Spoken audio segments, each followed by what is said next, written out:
تذکِ نادری عرف سیاحت نامہ ہند، رقم زدہ اعلیٰ حضرت جناب نادر شاہ، سابق شہنشاہ، سابق ابن شمشیر، ابن شمشیر، سابق مرحوم و مغفور، سابق وغیرہ وغیرہ۔ پیش لفظ عرف کرنا مرتب از دست کا ہمارا۔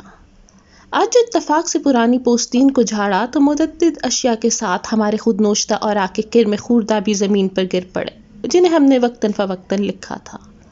پڑھا تو حیران رہ گئے، سوچا کہ سیاحت ہند کے بعد معترضین نے ہم پر جو طرح طرح کی افترا پردازی کی ہے، کیوں نہ اس کے جواب میں یہ اوراق پیش کیے جائیں۔ اگرچہ ہم مقامی مورخین کی لقام بندی فرما چکے تھے، تاہم غیر ملکی پریس نے واویلا مچا کر جو غلط فہمی پیدا کر دی ہے، اس کا ازالہ بہت ضروری ہے۔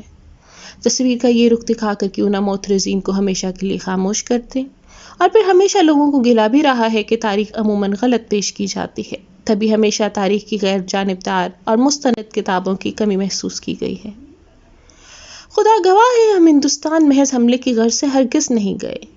دراصل ہمیں اپنی دور افتادہ پھوپھی محترمہ سے ملاقات مقصود تھی۔ حملے کا خیال ہمیں راستے میں آیا۔ تخت طاؤس اور کوہ نور ہیرا ہم نے زبردستی ہرگز نہیں ہتھیایا۔ عزیزی محمد شاہ اور رنگیلے میاں نے بست منت و سماجت ہمارے سامان میں یہ چیزیں بندھوا دی۔